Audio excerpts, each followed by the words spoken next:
Hello students, Tom Simmons here with another installment of Economics with Tully. In the last few videos we have been looking at the concept of market structure, the idea that price is not determined simply by the intersection of the forces of supply and demand, but also by the nature of the competitiveness within the industry itself. And when we look at market structure, we're generally looking at the number of firms that exist in an industry, the ease of entry into the industry, the flow and amount of information that is available to both consumers and producers, and the degree of product differentiation with the products that are being made. And in our first two installments, we looked at perfect competition and imperfect competition, sometimes called monopolistic competition. And in today's video, we're going to be looking at the concept of oligopoly. Oligopoly is probably the term that is least familiar to most Americans when discussing issues of market structure. In an oligopolistic market structure, what we see is the market dominated by a very few number of very large firms, so that the consumer only has a few choices from which to obtain their product. So when I started this video, you saw me smoking on my pipe. Of all the tobacco companies in the United States, more than 57% of the market share is dominated by two of them, Philip Morris and R.J. Reynolds. One of my other vices, coffee. Three companies, Maxwell House, Folgers, and Starbucks, comprise a majority of all the sales in the United States. When we look at beer, Anheuser-Busch and Miller's Coors dominate more than 3/4 of the market. So when we look at oligopolies, we're looking at a situation where we have a few very large firms, and these are the ones that seem to have the largest market share, have the most dominance in the marketplace, and are the ones that come to mind when I ask you to think about them. For instance, if we're thinking about cola drinks or soft drinks, most of you can probably name the top two in the country, Coca-Cola and Pepsi-Cola. Two companies that are so large, so domineering, that they're a special kind of oligopoly, sometimes called a duopoly, meaning there are really only two firms that dominate the entire market. So as we examine the concept of oligopoly, what are we looking at? And what are the effects of this market structure? First, we're looking at very few firms in the industry. And again, that's a relative concept, whether a few means two or four or six or eight. In some industries, it could be two, such as the Coke and Pepsi, or in the manufacture of airplanes. In some, it might be 4 or 5.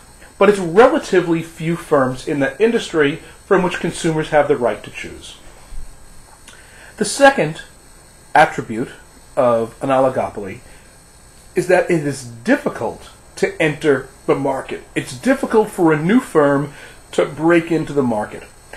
In fact, entrance is called impeded. And the reason for this impedance is often because a great deal of capital is needed to get up to speed. It could be a great deal of capital, a lot of equipment, assembly lines, a great deal of space, a very large skilled workforce. There could be patents in the way. This is not something you're going to just open up within the next month or two. You may, conceive of a restaurant or a retail store, and within 6 months you're off and running. When it comes to firms that are in an oligopoly, it often takes several years of planning and permits and getting through regulatory processes and lining up suppliers and getting everything in place. And of course, during the entire time that the new firm is attempting to do that, the existing firms are doing everything they can to position themselves to retain their customers and to block the new startup from biting into that market share. The third attribute of of a market structure that we often look at is product differentiation. And we saw how important that was for firms that were in perfect competition to differentiate their product in order to jump into imperfect or monopolistic competition, to show that they are different. Once you get to an oligopoly, once there are so few large firms in the industry, it is less important that the product be differentiated. Some firms in an oligopoly may decide that it still is important to show that theirs is different, better, higher quality, whatever, that it's different. But other firms may choose to go the opposite route and emphasize not that their product is different, but that their product is the same and just as good as the other firms. For instance, and this is especially true if you're making components that go into something larger. So if you're making windshields for airplanes or ball bearings for machinery, what you don't want to say is, we measure ours a little different. Ours are a 1/4 inch smaller than everyone else's, or a 1/4 inch larger. What you want to say is that ours is just as good and just as high quality and the same as everyone else's, and maybe a little cheaper. So the concept of differentiation may be a little less important once you get to an oligopoly market structure. What does characterize firms in oligopoly more than any of the other market structures is the flow of information. Consumers have less information about choices, about appropriateness of the price, about the quality of what has gone into the product. At the same time, producers, rather than spending a lot of their time conveying information to the public, they spend a lot of time trying to find information about their competitors. And the reason for this is because firms that are in an oligopoly situation are said to be interdependent. And this is unique among firms in oligopoly. By interdependent, what I mean is they exist in a love-hate relationship with their competition. They have a tendency, these firms, to either all rise together or all fall together. They're in competition with the others, but they need them. And let me give you several examples of how this plays out in the real world. I can remember one time I was thinking that I might be in the market for a new car. It was about time. And I heard some radio advertising for a dealership that was having a gigantic promotion for new cars. They were having all their new cars on the lot. They were having a big tent. They were giving away hot dogs and hamburgers for free. They were guaranteeing that everyone would get financed. Just drive in with what you've gotten, drive home with something new, blah, blah, blah, blah, blah. And they spent a lot of money on the advertising and the promotion of this event. So I decided, made sense, I'll go check it out. And on my way to that dealership, I passed another dealership that had a great sale going on that they had not advertised. There were just some signs up. And I saw a car that caught my eye, and I figured, I'm looking for a new car, why not stop in and take a look? Well, I ended up buying that car. So the first dealership did all the advertising and incurred all of the expense for the advertising, while the second firm benefited from it. The second firm had revenue at no cost. The first firm had cost and lost my revenue. And that is because of the interdependence of the firms. Another example.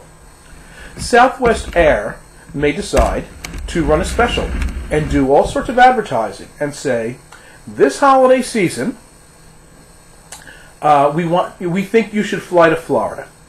We think you should spend the holidays with Grandma. We invite you to a warmer climate for the holidays. And a number of people say, you know what, that sounds really good. Maybe we should do that this year. We've never done it. and they start looking into lining up airplane tickets to fly to Florida from New England. Well, along the line they find out that there are cheaper flights, or more convenient flight times, or more convenient airports or airlines if they take a flight on Delta instead of Southwest Air. So once again, Southwest Air has incurred the expense for advertising, while Delta has reaped the benefits of it. A third example. Back at the mid to late 1970s, a group of veterans from who were involved in the Vietnam War filed a class action suit in federal court because of the military's use of Agent Orange. Agent Orange was an herbicide that was sprayed on plants in the Vietnamese jungle to defoliate them. But the Agent Orange also, when it broke down, created health problems for the veterans and birth defects in their children. So they initiated the class action suit. And within that class action suit, they named some of the manufacturers of this herbicide, Agent Orange. Diamond Shamrock, Dow Chemical, Monsanto. Now, each of these independent companies had their own attorneys and had their own way of fighting the charges, but they also met together as a group. The legal teams and the execs met together, and they talked about a common defense. Who knew what, when, and where? What is the best way for us to get out of this? How are we getting out unscathed? Because people knew within these companies that if Dow was found guilty, that Monsanto and Diamond Shamrock would also be found guilty. And so it made sense for them to work together. There are other industries where it's very plain to see that it's necessary even for some companies to work together even though they're supposed to be in competition. And one of the first industries that comes to mind is professional sports.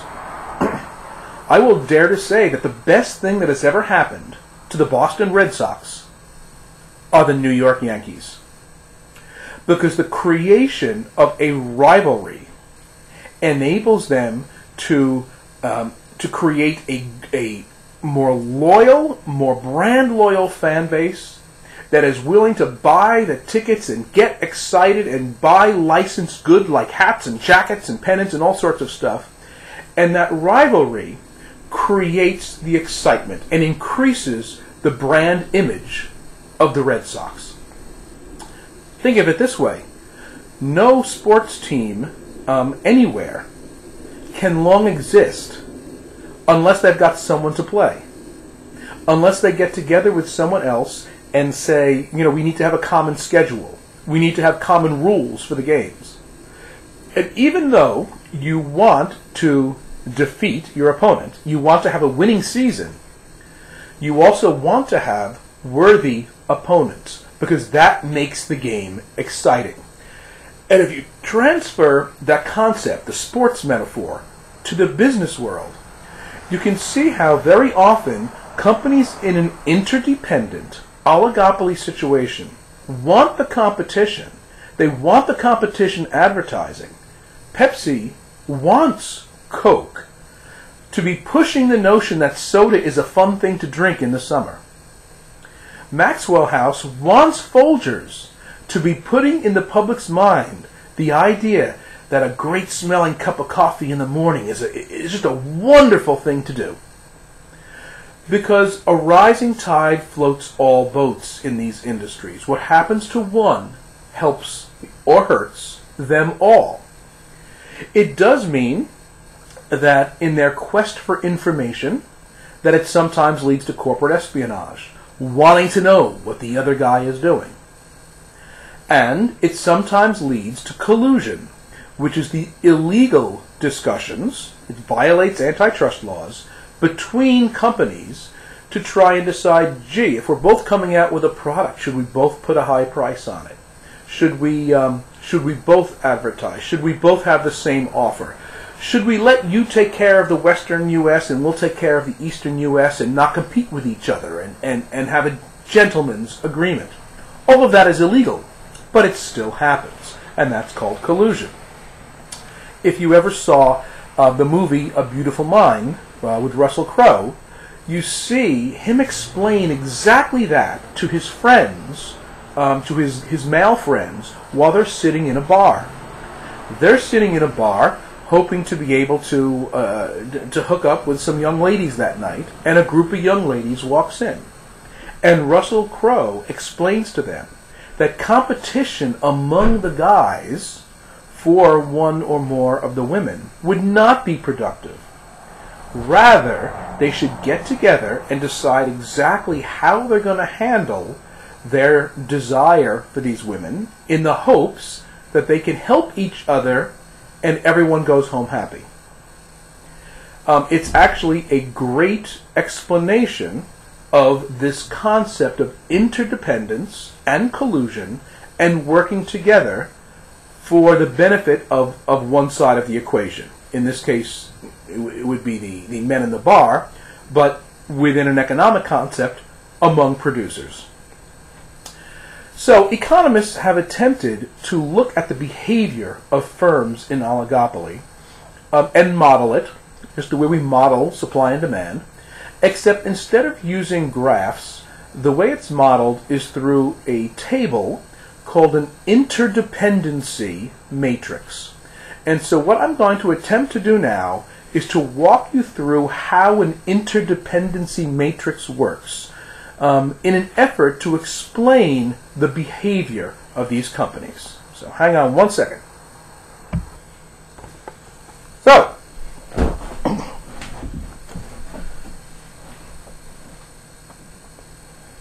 here we have my interdependency matrix. All of the figures that represent Coke are written in red. All of the figures that represent Pepsi are written in blue. We're going to take the question of whether or not these companies should pay for an advertising campaign during a particular holiday. Maybe it's the 4th of July holiday. So the way we read this is, Coke is at the top. So this column represents what happens if Coke places an ad. This column represents what happens if Coke places no ad. They have two choices, to run an ad or not. Similarly, Pepsi has a choice of running an ad, represented by the top row, or not running an ad, represented by the bottom row. Now, as we examine this matrix, one thing to keep in mind is that each company is looking at its own numbers only. It's very often a mistake that students make to think that each company is looking to beat the other company. That's not what they're looking to do. What the shareholders and executives and board of each company wants is to see their own company's profit being maximized, their own profit increasing, their own market share increasing, not that they beat the other guy. If you're an executive and you say, hey, this quarter we did great because we beat our competition, but our profit's down 20%, that's not going to make your shareholders or your board of directors happy. We want to see our company grow, not necessarily beat the other guy. So when we're talking about Coke, we're only looking at Coke's numbers. And when we're talking about Pepsi, we're only looking at Pepsi's numbers. So the way this works is, we'll start by making the assumption that Pepsi is going to advertise. And that puts us in the top row. Pepsi, advertise, top row. And then we put ourselves in Coke's shoes, and we say, what works out best for us?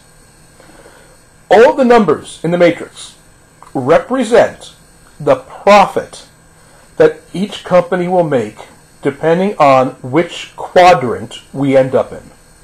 Because Coke could advertise or not, Pepsi could advertise or not, so you've got 4 different combinations of what could actually happen here.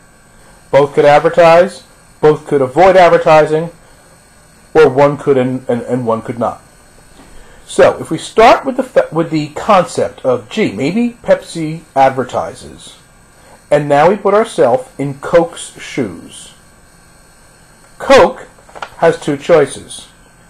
They can advertise, in which case they will make C100, Coke will make $100. Or they can choose not to advertise, in which case Coke will only make $80.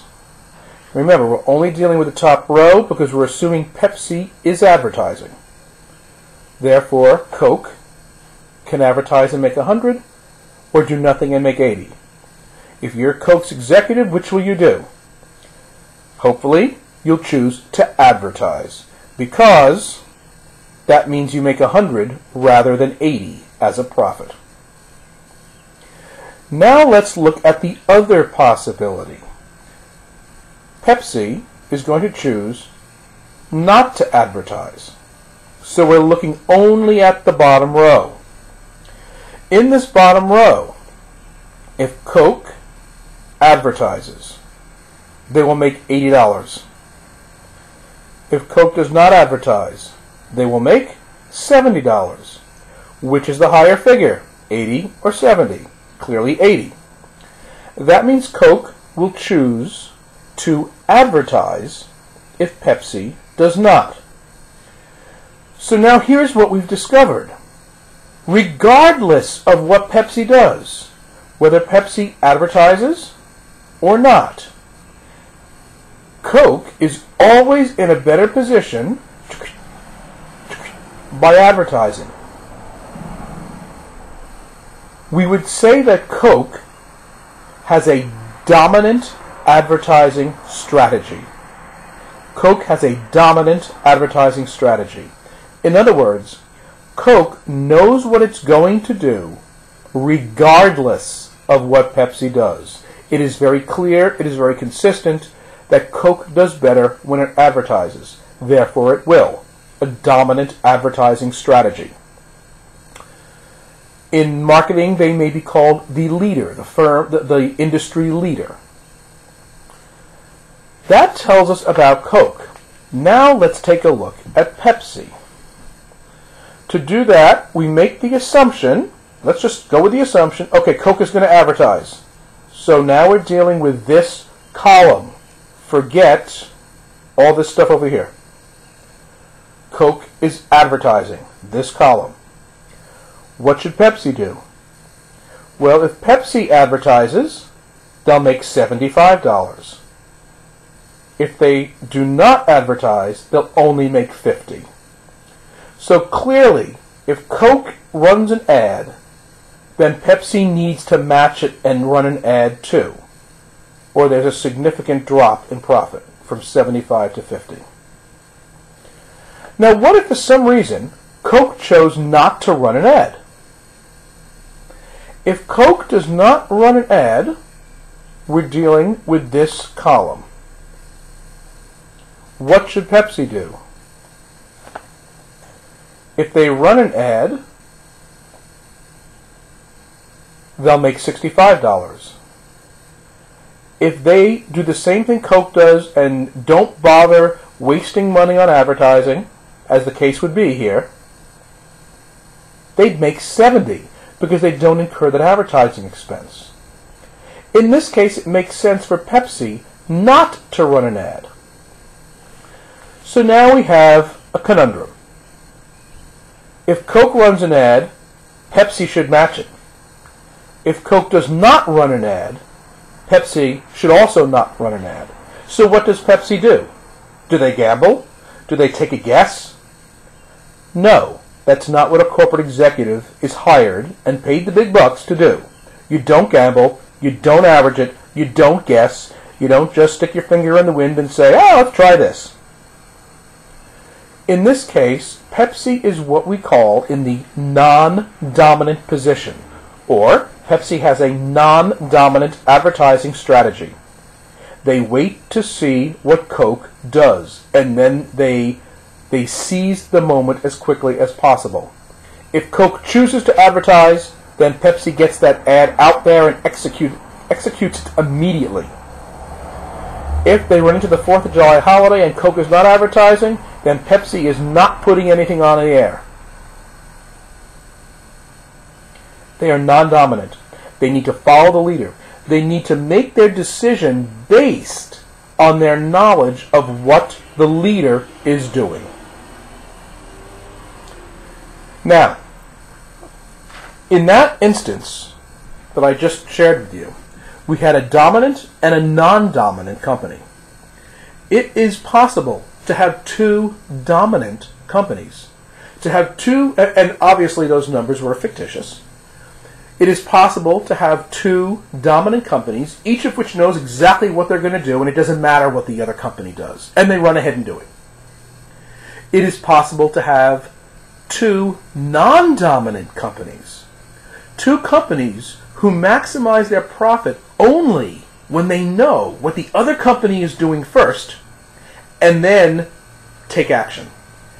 And if you have two non-dominant firms, you've got a lot of people wondering what's going on in a very fluid situation, and that, of course, lends itself to corporate espionage. It lends itself to collusion. It lends itself to companies trying to do whatever they can to figure out what the other company is doing first so they can do what they need to do to maximize profit. I should also say that this is not just restricted to whether we should advertise or not. I'll give you a few other examples of when you might use a matrix like this. Let's say there's two companies, each coming out with a new model, a new product. Let's say that John Deere and Caterpillar, both of which are heavy equipment companies, decide to come out with a new tractor. The marketing department within each of those companies is trying to come up with a strategy to decide on the appropriate price for that new model. If you price it low, you may engender many sales, because as we know, that would respond. The law of demand would be responsive, and more people would want to buy it. But if you price it too low, people may get the idea that it's cheap and not going to work well. Maybe you want to put a really high price on it and create the idea through the price that this is a high quality tractor that's going to serve you for a long time, and it's not going to break down, and it's worth every penny. High price, low price. Well, it may be that setting a high price or a low price is exactly the type of thing you can use that interdependency matrix for. Because if one of those companies sets a high and one of those sets a low, we don't know, except by looking at data from actual sales, who that would benefit more. Maybe they'll both choose to set low prices and have a price war. Maybe they'll both choose to set high prices and convince the public that high quality tractors that don't fall apart and don't break down are what you really need, and you can get them from either Caterpillar or John Deere. We don't know. You might use it, as I do in my text, to ask the question, what city should a sports franchise be in? The Montreal Expos made exactly this type of calculation when they decided to leave Montreal and move to Washington, D.C. and rename themselves the Washington Nationals. And they came to the conclusion that leaving their home city and moving the franchise to a new city would increase their profit. Certainly every other team in Major League Baseball was watching this, because they want to make sure that the move of one franchise and the growing fan base that they hope to create doesn't cut into their own fan base. How do you think the Boston Red Sox would react if an existing baseball franchise said, hey, we're moving to Boston too, or we're moving to Providence? So the matrix is something that can be used to again, to try and judge how players in the game, how companies in a market are going to react to each other's maneuvers and moves. Are we changing locations? Are we opening up a new store? Are we building a new product? We're going to set a high price or a low price. We're going to advertise or not.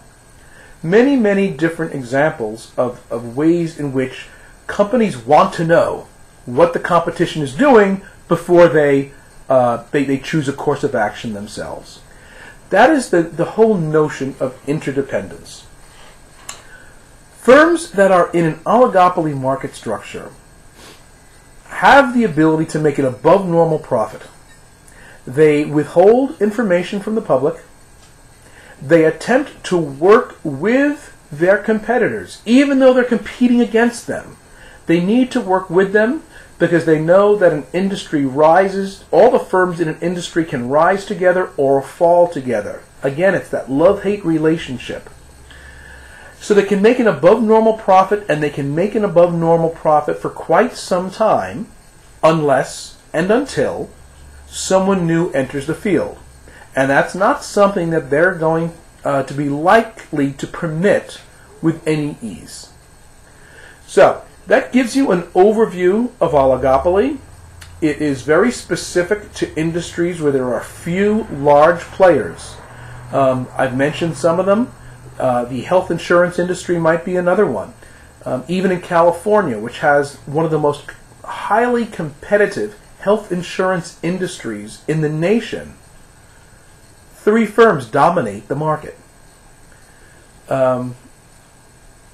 Airlines, telephone companies, often utilities. These oligopolies are in that position of creating that above normal profit and of competing with, but also working with, their competitors because of the unique nature of interdependence of firms in an oligopoly market structure. That is today's video, and the next one will deal with the ultimate in market concentration, and that will be a video on pure monopoly. Tom Simmons, this has been another installment of Economics with Tully, and we'll see you soon.